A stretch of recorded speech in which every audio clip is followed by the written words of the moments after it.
네, 여러분 안녕하십니까? 패션 마케팅 2주차 수업을 지금부터 시작하도록 하겠습니다. 제가 아직까지 여러분들이 보내준 그 레포트를 정확하게 아직 보지를 못했습니다. 그래서 거기에 대한 그 피드백은 메일로 개인적으로 제가 해주는 것으로 하고요. 오늘 수업 시간에는 마케팅 2주차 수업에 대한 내용을 좀 더 중점적으로 여러분들한테 소개를 드리겠습니다. 그리고 기본적인 파워포인트의 구성이라든지 내용 정리에 대한 것들은 복식사 그 앞쪽에 했던 리뷰 내용을 좀 더 참고로 해서 공통적으로 적용을 시켜주시면 될 것 같습니다. 오늘 그럼 첫 번째 이제 2주차 수업은 패션에 대한 특성이라고 제가 지금 표현을 했는데요. 지난 시간 1주차 수업 때 진행되었던 패션에 대한 개념과 그 다음 패션에 대한 여러가지 특징에 대한 내용들에 이어서 오늘은 패션의 어떤 과정에 대한 부분과 그 다음 이러한 패션 현상이 어떻게 이렇게 전파되어 나가는지에 대한 유행 전파설, 그 다음에 패션에 영향을 주는 여러가지 요인들에 대한 그러한 내용을 중점적으로 수업을 해보도록 하겠습니다. 먼저 패션의 확산과 과정에 대한 내용입니다. 제목에서 보는 것처럼 확산, 과정, 똑같은 의미로 여러분들이 이해를 하셔도 될 것 같습니다. 패션이라는 것은 지난 시간 개념적으로 봤을 때 특정 시기가 있어야 된다고 제가 설명을 드렸던 것 같아요. 그래서 그 시기마다 유행의 현상은 너무나도 다르기 때문에 특정 시기에 많은 사람들한테 받아들여지는 어떤 독특한 그런 스타일이다. 이렇게 저는 짧게 유행이라는 개념을 설명을 하게 되는데, 그러면은 하나의 유행 현상을 가지고 설명을 할 때도 지난 시간에는 어떻게 새로이 선보이는 모드로 출발을 해서 이것이 대중화되는 진정한 패션의 단계에 이르게 되는데, 이 패션의 단계가 정점이죠. 모든 사람들이 다 입고 있는 단계다. 근데 이제 이게 더 이상 많은 사람들한테 이제 입혀질 기회가 없어지게 되면 어떻게 해요? 하락을 하게 되죠. 사람들 눈에서 사람들이 또 좀 지겨워하고 또 새로운 스타일을 찾기 시작하는 이 단계가 되면은 그 하나의 유행 현상에 대한 사람들의 수요는 아주 줄게 됩니다. 그럴 때 이제 독특한 하나의 스타일로 정착을 하게 되거나 아니면 아예 소멸되게 되는 어떤 그런 과정을 거치게 된다라고 얘기를 했는데, 지금 여러분들이 보고 계시는 화면에서는 이러한 유행의 현상을 시간 추이에 따라서 조금 더 자세하게 지금 다루고 있습니다. 그래서 1단계에서 6단계로 이루어지는 그런 과정으로 해서 시간적 추이에 따라서 좀 더 상세하게 다뤄지는 패션의 과정 6단계 혹은 패션의 확산 6단계라고 해서 설명을 한번 해보도록 하겠습니다. 먼저 1단계에서는 새로운 유행의 창조와 소개라고 해서 기존의 소비자들한테 선보여지지 않았던 그런 새로운 유행 현상, 이런 것들이 이제 컬렉션이나 이런 것들을 통해서 소개가 되는 거죠. 그래서 요즘 우리가 유행 현상을 이렇게 받아들일 수 있는 기회는 엄청 많게 되는데, 그러한 새로운 유행 현상이 디자이너라든지 이런 사람들의 손끝에서 또 만들어지는 그런 계기가 있겠죠. 그래서 이제 그런 것들을 새로운 유행의 창조와 소개다라고 얘기를 하고요. 2단계를 살펴보면 패션 리더의 채택이라는 단계가 있습니다. 여기에서 말하는 패션 리더는 누구를 지칭하느냐, 요즘 아주 옷을 잘 입고 사람들한테 관심이나 주목을 받는 그런 연예인들이 가장 대표적인 그런 사례라고 볼 수가 있고요. 그 다음 패션쇼나 이런 데서 모델들이 바깥에 활동을 통해서 또 패션 리더의 어떤 그런 역할을 하는 그런 사람들이 있고, 또 선보이게 되는 거, 그런 것들이 패션 리더들에게 채택이 된다라는 개념으로 이해를 하면 되겠습니다. 그 다음 3단계에서는 사회적 가시도가 증가가 된다라는 것은 사회적으로 이런 리더들의 옷차림새들이 선보이게 된다라는 거예요. 그래서 어떤 방법으로 선보이게 되느냐, 뭐 아무래도 요즘 같은 경우는 대중매체가 가장 어떤 중점적인 역할을 하게 되겠고, 혹은 뭐 패션 관련 잡지라든지 이런 데에 뭐 옷을 입고 이렇게 기사거리로 실린다든지 뭐 이런 여러 가지 수단에 의해서 사회적인 가시도가 증가가 될 수가 있습니다. 그 다음 이제 4단계에서는 사회적 동조의 증가라는 것은, 동조라는 개념은 누군가를 따라하게 된다라는 그런 것이죠.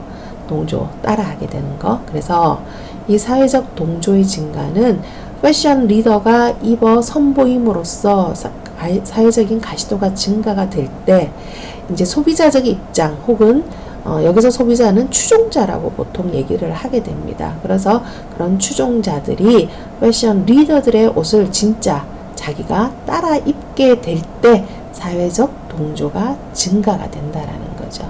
그 다음 5단계에서는 사회적 포화 상태가 초래가 된다. 이제 주변을 이렇게 돌아서 보면은 입을 만한 사람들은 모두가 그 유행 현상을 같이 하고 있다. 우리가 같이 공유하고 있다. 저 사람도 나도 내 주변의 모든 사람들이 그런 유행 현상들을 채택하고 내가 직접 입어서 이제 주변을 보니 다 똑같다. 유사하게. 그럴 때 이제 더 이상의 많은 수요자가 없을 경우 사회적 포화 상태라는 것을 초래하게 되겠죠. 이제 그러고 나면은 정점을 찍게 되면은 그 다음은 이제 떨어지는 결과밖에 없겠죠. 왜 떨어지느냐? 사람들은 이제껏 입었던 옷에 대한 약간의 실증을 또 느끼게 되겠죠. 그러면 추종자들이 이미 이러한 새로운 패션을 따라 입는 순간 1단계에 있었던 2단계에 있었던 패션 리더들은 이미 자기들만을 위한 또 새로운 스타일을 이미 채택을 하고 있을 수도 있고, 아니면 1단계의 어떤 새로운 유행 현상이 또 소개가 되고 있을 수도 있고 해서 이러한 유행 현상들은 지속적으로 바뀌게 된다라고 설명을 할 수가 있습니다. 자, 그래서 이제 이러한 6단계의 그림을 우리가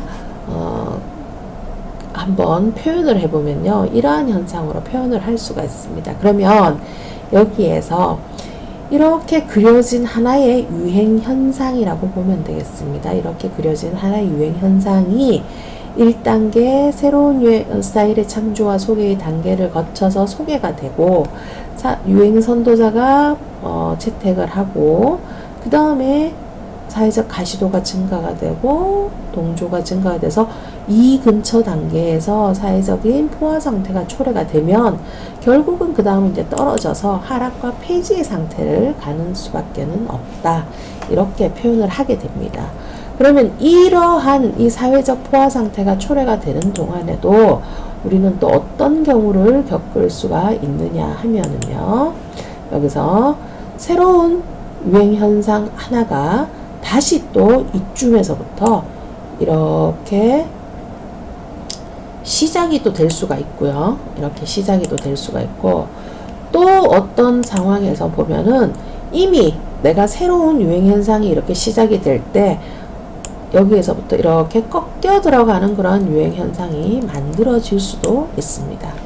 그럼 지난 시간에 했던 내용을 다시 한번 우리가 복습한다는 생각에서, 자, 제가 지금 이렇게 그려내는 이 선은 그러면은 어떤 현상을 얘기하는 것인지 여러분들 한번 생각을 한번 해보세요. 유행의 현상인데 너무나도 짧은 유행의 현상, 요렇게 생겼다가 완전히 떨어지게 되는 이러한 유행 현상을 우리는 뭐라고 얘기를 했어요? 예, 페드라는 용어로 설명을 했습니다. 그 다음 또 유행의 현상 중에서 이게 더 낫겠네요. 자, 이러한 곡선이 있었죠. 이렇게 지속적으로 사람들한테 끊임없이 채택이 되는 이러한 현상들, 이걸 우리는 뭐라고 얘기를 했죠? 예, 클래식이다라고 얘기를 했습니다. 클래식. 그래서 이러한 형태로 우리가 패션의 현상을 설명을 할 수가 있는데, 그러면 예를 들어서 이 시기하고 이 시기 사이에 유행하는 현상은 딱 한 가지만 존재를 할 수 있을까요? 아니면 여러 가지 유행 현상들이 같이 존재할 수 있을까요? 네. 요 시기에서 요 시기 사이에는 여기 지금 그려진 그림처럼 클래식 현상도 있을 수가 있고요. 패드로 만들어졌다가 사라지는 유행 현상도 있을 수 있고, 이 시기에 또 새로이 소개되는 이러한 유행 현상도 있을 수가 있고, 한창 포화 상태인데 이러한 정점을 찍고 있는 유행 현상도 있을 수가 있다라는 얘기입니다. 그러면은 요 특정 시기에, 이 시기에서부터 이 시기 사이에 가장 많은 대중들의 사랑을 받고 있는 이 유행 현상을 우리는 또 지난 시간에 뭐라 그랬죠? 포드라는 그러한 용어로 설명을 했었습니다. 포드라는 용어로. 자, 그래서 유행 현상을 이렇게 한번 설명을 해봤고요. 그래서 이 유행의 과정은 새로운 유행 현상이 어떻게 해서 정점에까지 이르는지, 포화 상태에까지 이르는지에 관한 그 과정을 아주 상세하게 설명하고 있는 그러한 내용이다, 이렇게 보면 되겠습니다. 그러니까 떨어질 때는 어떻게 해요? 사정없이 그냥 한 방에 떨어진다, 뭐 이렇게 설명도 가능하겠죠. 자, 그 다음 이제 내용어를 한번 지워보고요. 그 다음 페이지로 한번 넘어가 볼까요? 자, 패션의 특성인데 지난 시간 내용이랑 조금 오버랩 되는 내용도 있지만 복습한다는 의미로 패션은 늘 변화한다라는 특성이 가장 1번의 특성이라고 보면 되겠습니다. 어디에 따라서 이러한 패션 현상은 변화할까요? 시기에 따라서. 그래서 패션이라는 것은 그 시기가 언제냐에 따라서 표현되어지는 그러한 패션 현상들이 다 사실은 다르게 표현이 될 수가 있다. 그런데 이제 우리가 패션을 조금 더 전문적으로 공부하는 사람들의 입장에서 살펴본다면 패션 변화의 원천은 그럼 과연 뭘까? 대중들, 소비자들이 원하는 것, 소비자들이 정말 원하는 것, 그 다음 소비자들이 기본적인 욕구를 충족시켜 줄 수 있는 이러한 것에 근거를 한다라고 얘기를 합니다. 자, 요 내용이 나왔기 때문에 저는 여기에다가 이렇게 줄을 긋고요. 앞으로 우리가 마케팅을 한다라는 개념에서 요 개념은 엄청나게 중요한 내용이다. 이것은 마케팅의 개념을 설명하는 데 있어서도 상당히 중요한 개념으로 언급이 되기 때문에 여러분들이 꼭 파악해 놓기 바랍니다. 자, 그 다음 새로운 패션을 자꾸 만들어내게 되는 그러한 기본적인 또 원천은 어디에 있느냐? 사람들 마음속에는요, 두 가지의 아주 상반된 마음이 있다고 얘기를 합니다. 오래된 것에 대한 실증과 그 다음 새로운 것에 대한 호기심, 이 두 개의 마음. 그래서 뭔가 조금 오래 사용을 하게 되면은 사람들은 실증을 느끼게 되고 자꾸 새로운 것에 대한 기대를 하게 된다는 것. 혹은 다른 말로 표현을 해보면은 남들이 입으면 나도 따라 입어야 된다라는 그런 마음도 있는 반면에 남들이 입으면 나는 입기 싫다라는, 또 뭔가 남들하고 구별되는 새로운 것을 입어야지라는 그러한 마음이 동시에 존재를 하게 된다라는 거예요. 그래서 패션 리더들의 입장은 새로운 패션에 대한 궁금증과 호기심이 훨씬 많은 사람들이 되겠고요. 그 대부분의 소비자들인 패션 추종자들 같은 경우는 남들이 입으면 나도 따라 입어야 된다, 뭐 이런 표현이 좀 맞을 그런 식으로 옷을 또 입게 된다라는 거죠. 그러면서도 마음속에는 늘 또 새로운 것에 대한 신기함과 오래된 것에 대한 실증, 이러한 두 마음을 다 갖고 있다, 이렇게 보면 되겠습니다. 자, 뭐라고 새로운 패션을 창출하게 되는 여러 가지 사회 경제적인 조건과 환경에 따라서 패션은 늘 변화하게 된다. 그래서 이 사회 경제적인 조건과 환경이라는 이 부분은 우리가 오늘 수업 뒤쪽에서 다시 한 번 더 상세하게 다뤄보도록 하겠습니다. 그 다음, 자, 지난 시간에 우리가 되게 많이 했던 패션은 사이클이 있다, 이 말과 같은 용어로 쓸 수 있는 게 패션에는 하나의 수명이 있다, 패션은 주기가 있다, 이렇게 얘기를 한다 그랬어요. 그래서 여기에는 지금 5개의 단계로 또 구분을 하고 있습니다. 그래서 패션의 단계를 설명할 수 있는 게 3단계, 4단계, 지금 여기에서 보는 것처럼 5단계, 또 아까 우리가 했던 6단계까지 해서 이 패션에 대한 개념을 이해하는 사람에 따라서 아주 다양하게 설명을 하고 있다라는 것을 알 수가 있습니다. 그 다음 이제 이걸 지워야 되겠네요. 패션에는 수명이 있다, 이미 설명을 했죠. 3단계로 구별되는 특징이 있다. 그 다음, 패션은 모방에 의한 동조성으로 만들어진다. 동조. 왜 사람이 이러한 그 유행 현상이 생겨나게 될까의 가장 기본적인 심리적 그 용어는요, 동조라는 용어로 설명이 되겠습니다. 이게 뭐냐?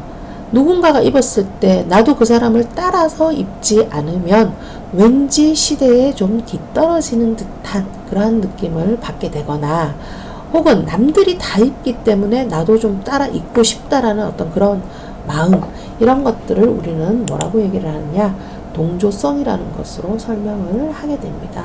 그래서 패션으로서의 그 존재 가치가 형성되려면 동조 행동이 반드시 동반이 되어야 된다라는 것인데, 이 동조 행동이라는 게, 동조, 이 얘기가 무슨 얘기냐, 타인의 행동 양식을 흉내내거나 따라하는 그런 지극히 개인적인 심리적인 욕구를 우리는 동조라고 얘기를 하게 됩니다. 자, 그래서 패션에 대한 특성, 특징에 대한 내용을 이것으로 마치고요. 다음은 패션 전파에 대한 내용을 한번 다뤄보겠습니다. 패션 전파라고 하는 것은 어느 패션 리더에 의해서 소개가 되고 사람들한테 가시도가 증가가 돼서 수많은 소비자들이 동조하게 되어서 입게 될 때 어떠한 현상으로 하나의 유행 현상이 만들어지는가 하는 것들을 조금 더 체계적이고 구체적으로 한번 살펴보는 내용이다 라고 얘기를 할 수가 있거든요. 그래서 이러한 패션 전파, 어떻게 해서 많은 사람들이 유행 현상을 만들어내는가 하는 그 과정에 대한 것들을 이론적으로 정립을 해서 하향 전파설, 수평 전파설, 상향 전파설, 집합 선택 이론이라는 이러한 유행 전파설로 설명을 하고 있습니다.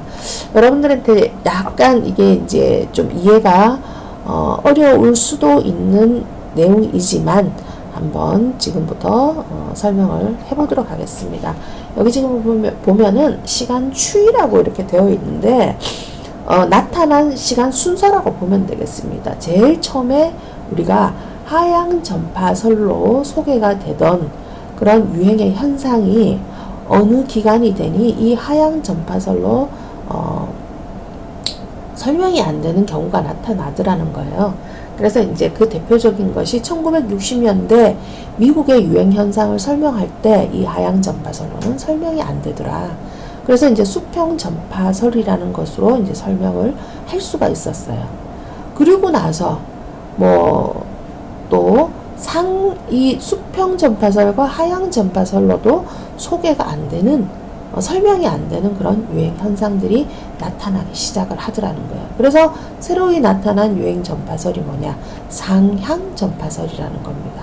그리고 또 이러한 누가 누구를 따라서 유행하게 된다라는 이런 동조의 개념을 근거로 한 유행 전파설과 또 다르게 어떤 집합의 그러니까 같이 머무르고 있거나 혹은 같이 집단 생활을 하게 됨으로써 거기에서 많은 사람들이 채택하게 되는 그러한 또 유행 현상들이 새로이 생겨나게 돼서 기존의 이러한 세 가지의 유행 현상과 또 다르게 설명되지 않는 그런 유행 현상을 또 집합 선택 이론이라는 이러한 것으로 또 설명을 요즘은 할 수가 있더라는 겁니다. 그래서 우리가 소위 얘기하는 유행 전파설, 패션 전파설에는 이렇게 크게 그 유형이 일단 네 가지가 있다라는 것을 먼저 여러분들이 기억을 하고요. 이 개개의 유행 전파설에 대한 조금 더 상세한 내용을 한번 다뤄보도록 하겠습니다. 간략하게 지금 하향 전파설에 대한 내용이 적혀져 있고요. 수평 전파, 상향 전파, 집합 선택에 대한 내용으로 좀 구분을 하고 있습니다. 그러면 이제 이렇게 구분된 내용들을 한번 조금 더 구체적으로 살펴보면요. 하향 전파설 같은 경우는 사회 계층이 있으면 사회 계층 중에서 특별히 소수의 상류 계층에서 유행 현상을 항상 만들어낸다. 그래서 그렇게 따지면은 패션 리더는 항상 어디에 있느냐? 상류 계층에 있는 소수의 사람들이 패션 리더가 된다라는 얘기예요. 그러면은 상류 계층에서 만들어진 유행 현상이 그 다음 단계로는 누구한테? 중류 계층의 사람들한테 전파가 되고, 그러면 그 사람들한테 유행이 되게 되면은 그 사람들의 유행 현상을 누가 보게 된다는 거예요? 하류 계층에 있는 사람들이 다시 채택을 하게 되는. 그래서 비로소 이 사회 전체에 하나의 유행 현상이 쫙 이렇게 퍼지게 되는 그러한 그 내용으로 설명을 하고 있는 것이 하향 전파설이다. 그래서 상류 계층에서 하위 계층으로 이렇게 아래쪽 계층 구조로 봤을 때 아래쪽 계층으로 이렇게 전파가 된다. 그래서 하향 전파설, 트리클 다운이라고 얘기를 하게 됩니다. 이제 이렇게 설명이 되는 이론이 수평 전파설이라는 것이 나오게 됩니다. 수평 전파는요, 계층 구조로 봤을 때 상류 계층에서 유행 현상이 생겨나서 중류 하위 계층으로 이렇게 퍼져나가는 것이 아니고, 유행을 받아들이는 현상은 계층의 구별이 없이 똑같이 유행 현상을 받아들인다. 그러면 패션 리더는 과연 어디에 존재를 하게 되느냐? 각 계층 내에 패션에 대해서 가장 민감한 감각을 가진 사람들이, 그래서 즉 각 계층마다 패션 리더는 다 존재한다. 그래서 그 패션 리더들에 의해서 수평 전파, 자기네 계층 내에 수평 전파가 된다라는 그러한 이론입니다. 그 다음에 이제 상향 전파입니다. 의외의 현상이 또 생겨나게 되는 거죠. 어떤 거냐? 하위 계층에 있는 그러한 새로운 스타일이나 이런 것들이 오히려 중류 계층으로 상류 계층에까지 유행 현상이 역으로 전파가 되는 것들이다. 그래서 여기에서 상향, 오히려 상위 계층의 사람들한테 유행을 더욱더 확산시키는 현상이다. 그것을 상향 전파설이라고 우리는 설명을 하게 됩니다. 그러면 이러한 하향, 수평, 상향 전파라는 것은 누군가가 누군가를 따라하고 동조하는 현상에 의해서 이렇게 전파가 된다라는 이론으로 설명을 하고 있지만, 마지막 단계에 있는 집합 선택 이론이라는 것은 누가 누구를 따라하는 것이 아니고요. 일정 시기에 일정 지역에 생활하는 다수의 사람들이 어떤 하나의 집단 생활이라든지 이런 것들을 통해서 사회로부터의 자극에, 자, 여기서 가장 중요한 멘트가 요 멘트인 것 같습니다. 그래서 요거를 빨간색으로 한번 표시를 해보겠습니다. 공통적인 취향을 갖게 되어서 집합적인 선택 현상으로 생겨나는 것, 누가 누구를 따라하는 것이 아니고 어떤 특정한 시기에 특정 지역에서 많은 사람들이 그 생활을 같이 공통적인 집단 생활을 하거나 혹은 정신적으로 유대관계를 가지면서 이렇게 있을 때 그들이 필요로 하는 어떤 공통적인 취향이 있다라는 거죠. 공통적인 취향이. 그래서 그 공통적인 취향을 통해서 같이 옷이라는 어떤 현상들을 입게 되는 것. 그래서 여기서 이제 구체적으로 한번 얘기를 해보면은 여러분들이 경험을 해보지 못한 학생들도 있겠지만 2002년도 우리가 월드컵을 우리나라에서 개최를 했을 때 소위 한반도 내에 있는 모든 사람들은 아마 그때 우리나라가 처음 개최하는 올림픽에서 아마 좋은 성적을 거둘 수 있는 그런 염원을 담은 의미에서 길거리 응원도 하고 하면서 입었던 그런 붉은 악마 티셔츠, 빨간색 티셔츠를 한번 찾아보시면요. 대한민국이 거의 붉은 티셔츠에 물결로 넘쳐나던 그런 시기가 있었을 겁니다. 그런 것들, 마음이나 뜻이 특정 지역에서 같을 때 이러한 집합선택 이론이라는 것이 이제 설명이 되더라는 거죠. 그래서 간단하게 이러한 패션의 전파에 대한 4가지 전파서를 한번 찾아를 봤고요.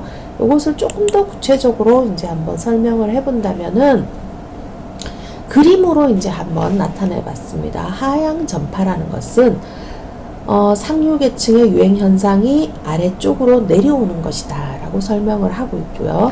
자, 제가 지금부터 빨간색 펜으로요 표시하는 것들을 여러분들이 한번 주의 깊게 보세요.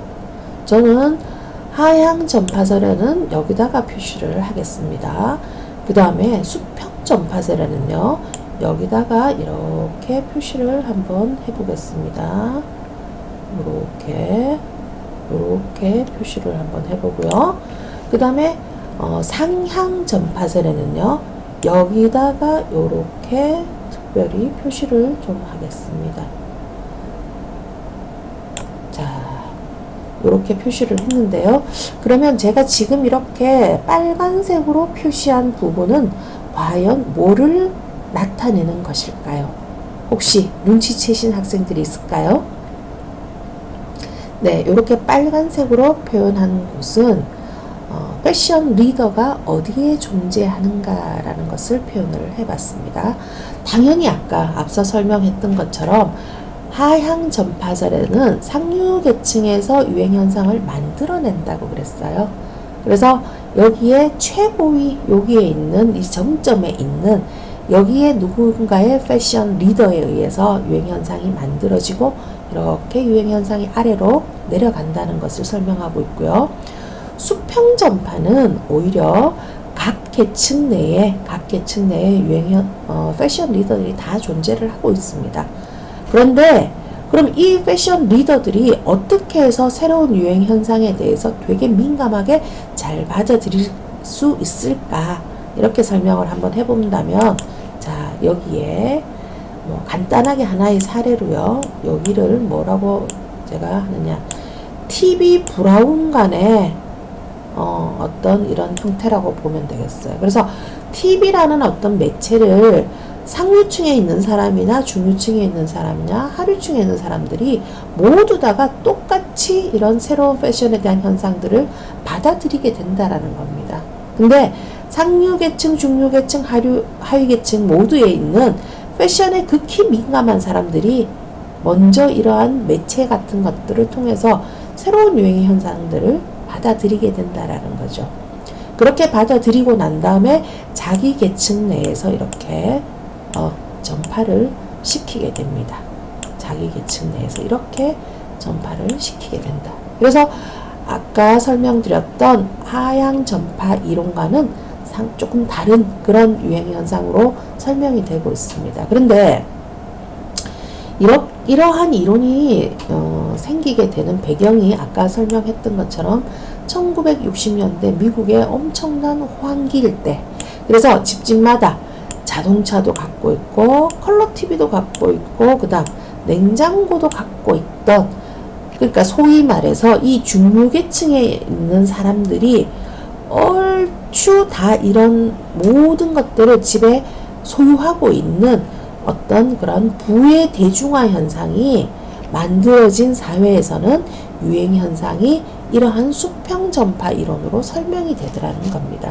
그래서 이러한 수평 전파 이론을 창안을 하고 이론을 설명한 사람이 독일의 사회학자 킹이라는 유명한 분이 설명을 했습니다. 그다음 아까 설명을 놓쳤는데요. 여기는 요 신멜이라는 학자가 하향 전파 이론을 가장 먼저 주창을 한 그런 사람이다. 이렇게 보면 되겠습니다. 그 다음에 이제 상향 전파 같은 경우는 당연히 하위 계층에 있는 새롭고 아주 틀에 박히지 않은 그러한 유행 현상이 위쪽으로 옮겨가면서 유행을 하게 되는 거. 그러면은 여기에는 제가 요거를 반드시 체크를 한번 하겠습니다. 아무래도 사회 현상학적인 어떤 그런 이유에서 이렇게 보면은요, 나보다 위에 있는 사람들의 어떤 그런 것들은 쉽게 이렇게 받아들이는 경향이 있는데, 나보다 조금 더 아래쪽에 있는 사람들이 뭔가를 하면 그걸 조금 약간 이렇게 쉽게 받아들일 그런 용기를 사실은 잘 못 내게 되겠죠.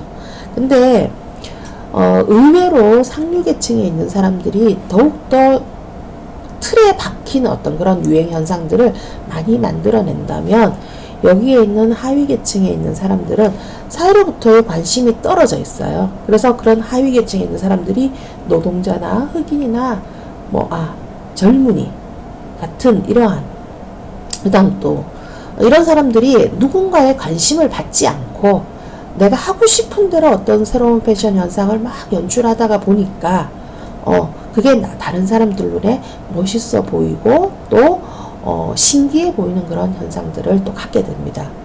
대표적인 걸로 이제 여기서 청바지라는 걸로 우리가 한번 설명을 해보면요. 옛날 노동자들이 입었던 그러한 청바지를 여기서 작업복으로 입기 시작을 했는데, 이것이 너무나도 일상생활의 편안함으로 다가오게 되고 많은 사람들이 착용이 되는 거예요. 근데 이제 감히 여기에 이제 노동자들이 입던 그러한 옷을 여기 중류계층에 있는 사람들도 편해 보이기는 하는데 저걸 내가 입을 수 있을까라고 생각을 하고 있던 차에, 사실은 요 경계선상에 있는 특히 중류계층에 있는 사람 중에서 되게 유행에 민감하거나 혹은 용기 있는 그런 중간 연결자가 나타나게 되면 이러한 하위 계층에 있는 유행 현상들을 쉽게 이렇게 여기로 전달시켜주는 그런 중간 연결자의 역할을 하게 됩니다. 그 다음 중류계층에서 이러한 유행 현상들이 다 퍼지게 되고 난 다음에 상류계층에 있는 여기에 중간 연결자, 아주 용기 있는 상류계층에 있는 사람 중에서 용기 있는 중간 연결자가 나타나게 되겠죠. 그럼 이 사람들 덕에 어떻게 중류계층에 있던 이런 유행 현상이 다시 상류계층으로 이렇게 옮겨가면서 결국은 사회 내에서 모든 사람들이 이러한 청바지를 입게 되더라. 그러면은 여러분들이 이해를 쉽게 하기 위해서 예를 들어서 중류계층까지는 이렇게 올라왔던 이런 청바지라는 것을 상류계층 사람들도 용기 있게 입을 수 있도록 중간 연결을 해준 그 연결자가 과연 누굴까? 제가 생각할 때 여기에 큰 역할을 한 사람은 아마도 이 사람이 아닐까 싶습니다. 누굴까요? 켈빈 클라인이라는 미국의 유명한 디자이너죠. 그래서 상류계층에 있는 사람들도 켈빈 클라인이 청바지를 만들어서 엉덩이 뒤쪽에다가 라벨을 CK라는 라벨을 딱 붙여줄 때 비로소 켈빈이 만들었어 이러면서 이제 그럼 나도 입어도 되겠네라는 그런 용기를 가지지 않았을까라는 생각을 하게 되거든요. 그래서 요렇게 해서 상향 전파 이론을 설명을 하고 있습니다. 그러면 이제 그 특징들을 또 한번 살펴보면요. 하향 전파 이론 같은 경우는 가장 먼저 유행 전파설로 소개된 내용이고요. 상하 수직 관계, 계층의 수직 관계로 이거는 반드시 설명이 된다라는 겁니다. 그래서 모든 현상이 여기서부터 이렇게 내려온다라는 수직 관계, 그죠? 이런 걸로 설명이 된다라는 거고요. 대표적인 예로는 퍼스트 레이디 룩, 현대에서는 퍼스트 레이디 룩이 또 일반 소비자들한테 많이 이렇게 어필이 된다든지 이런 것들, 그런 것들이고, 뭐 여러분들이 복식사를 물론 해보기 때문에 복식사에서 다루게 되는 모든 복식은, 그러니까 고대, 중세, 근세까지는 거의 궁궐을 중심으로 해서 가장 최상위 계층에 있는 사람들이 패션 리더가 될 수밖에 없다라는 것을 여러분들이 알 수가 있을 겁니다. 자, 그 다음 이제 수평 전파 이론을 한번 설명을 해보면 특징이, 자, 이거는 특징이라기보다는 전제 조건이라고 여러분들한테 설명을 하고 싶습니다. 이 수평 전파 이론이 설명이 되려면은 사회적으로 대중매체가 발달을 해야 되고요. 왜? 이러한 TV라는 것이 전 단계에 있는 모든 계층의 사람들이 볼 수가 없으면 유행에 대한 현상들을 똑같이 받아들일 수가 없기 때문에 대중매체가 발달을 해 있는 사회여야지만 수평 전파가 설명이 된다. 그 다음, 대량 생산과 대량 유통과 대량 마케팅이 이루어져야 된다라는 얘기인데요. 이거는 뭐냐? 아무래도 똑같은 유행 현상이 각 계층 내에서 같이 이렇게 발전을 하려면 상류 계층에 맞는 사람들의 어떤 옷이 만들어져요. 아주 고급지고 비싼 옷이 만들어져야 될 것이며, 중류 계층에 있는 사람들의 또 그러한 욕구를 충족시켜 줄 수 있는 가격대와 브랜드들이 또 만들어져야 될 것이고, 똑같은 시기에 똑같은 유행 현상으로서 이 하위 계층에 있는 사람들이 좀 더 저렴하게 입을 수 있는 그런 패션 현상들이 또 제품으로 만들어져야 되기 때문에, 공이 각 계층 내 모든 사람들의 욕구를 충족시켜 줄 수 있는 그런 패션 제품이 동시에 유통이 되거나 만들어지거나 해야 된다라는 얘기죠.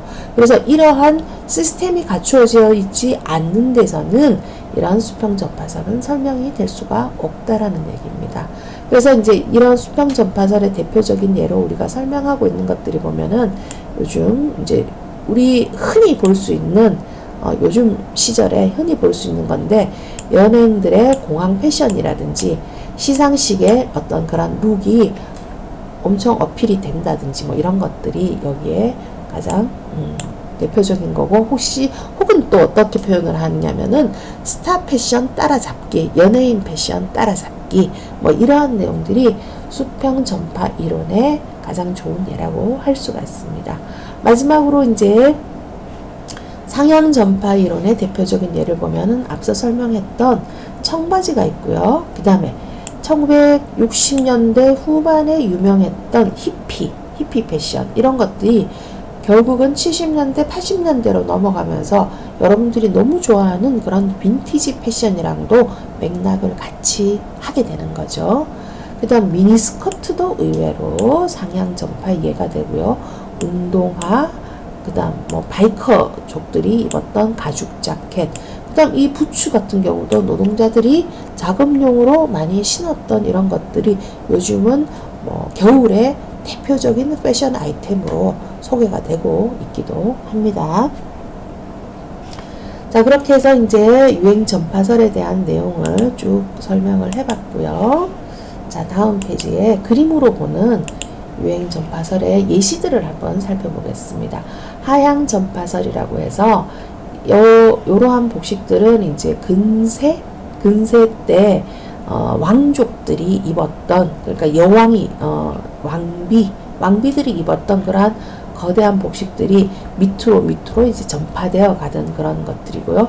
여기서부터 이렇게 보면은 소위 말하는 퍼스트 레이디 룩이라고 해서 영부인이나 아니면은 왕세자 비가 옛날에 입었던, 근데 이제 이 모든 사람들이 지금 거의 대부분이 그 시대의 어떤 패션 리더로서의 어떤 그런 역할을 한 사람들이다. 특히 이제 지금 뭐 현재 가장 뭐 멜라니 트럼프의 부인이죠. 뭐 이분은 원래 본인이 패션 모델이기도 했지만 기존의 영부인들과는 좀 다른 아주 패셔너블한 그런 것들을 선보여서 많은 사람들의 또 이슈거리가 되고 있기도 한 것 같습니다. 자, 그 다음 이제 수평 전파설 예시라고 해서 공항룩이라고, 연예인들의 공항룩이라고 해서 요즘 많이 인기를 얻고 있는 것들인데요. 뭐, 이제 이런 것들이 요즘 상업적으로 이용이 돼서, 공항에 갈 때 협찬이라든지 이런 것들을 받아서 이제 그런 브랜드들이 이렇게 소비자들한테 좀 더, 과감하게 어필이 돼서 그 구매까지 이루어지는, 그런 현상들을 많이 볼 수 있어서, 특히 연예인들을 이용한 이러한 뭐 홍보 같은 것들을 되게 많이 하는 것으로 알고 있고, 여기 이제 이게 언제적 사진인지는 저도 사실은 잘 모르겠습니다. 만약에 이제 이러한 그 몸빼바지 스타일의 바지를 아무나 입었다 이러면은 되게 꼴불견일 것도 같은데, 이제 GD가 입으면 어떻게 해요? 새로운 유행 아이템으로 급부상을 하게 되는 그런 현상이 보이죠. 그래서 이제 이런 스타 패션 따라잡기, 공항룩 이런 것들이 수평 전파의 대표적인 예가 된다 이렇게 보고요. 그다음 이제 상향 전파, 소위 계층적으로 봤을 때 하위 계층에 있던 그런 사람들의 자유로운 어떤 옷에 대한 표현, 이런 것들이 오히려 새로움과 신기함을 줘서 그것이 상류 계층으로 이렇게 전파가 되어가는 뭐 현상들.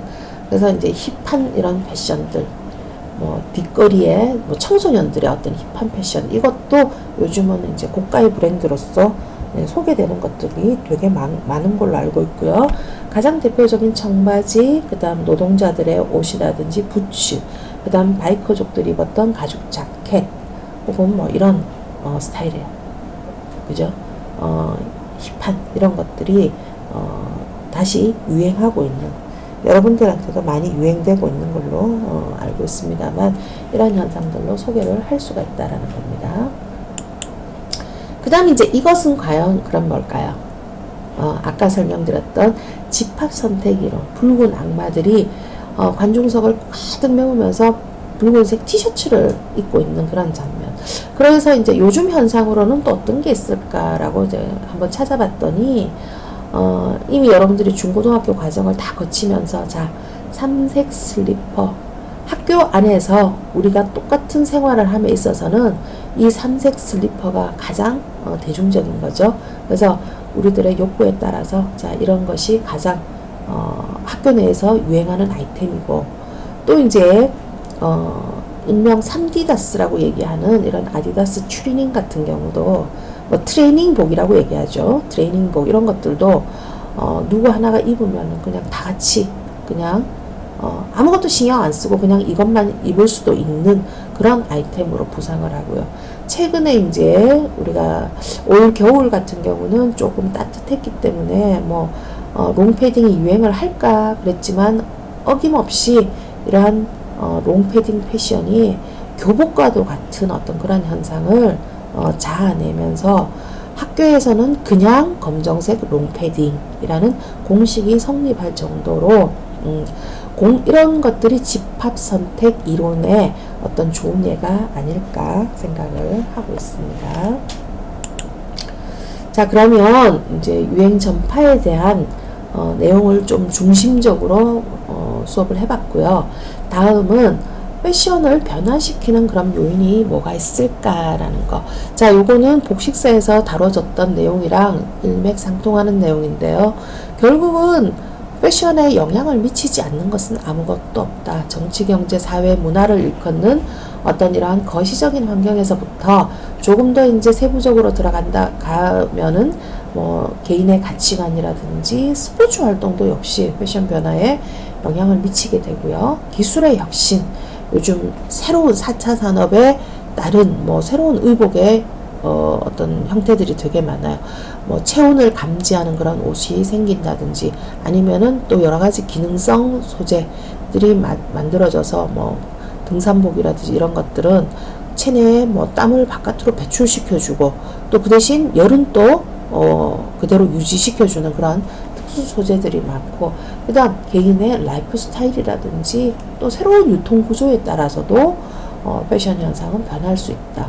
제가 지금 여기다가 이런 식으로 표현을 해놨지만, 사실은 이거 이외에도 패션에 영향을 미치지 않는 것은 하나도 없다라고 할 정도로 모든 사회적인 현상들이 다 패션에 영향을 미치는 중요한 현상들이 될 수가 있다라고 여러분들이 이해를 하시면 되겠습니다.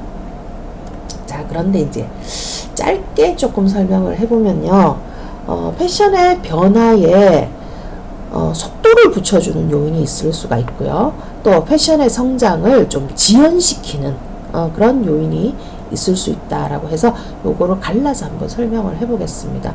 경기가 너무너무 좋아요. 호황을 이루고 있고 이럴 때는 아무래도 사람들이 패션을 위해서 많은 돈을 지출을 하게 되겠죠. 여유가 있으니까.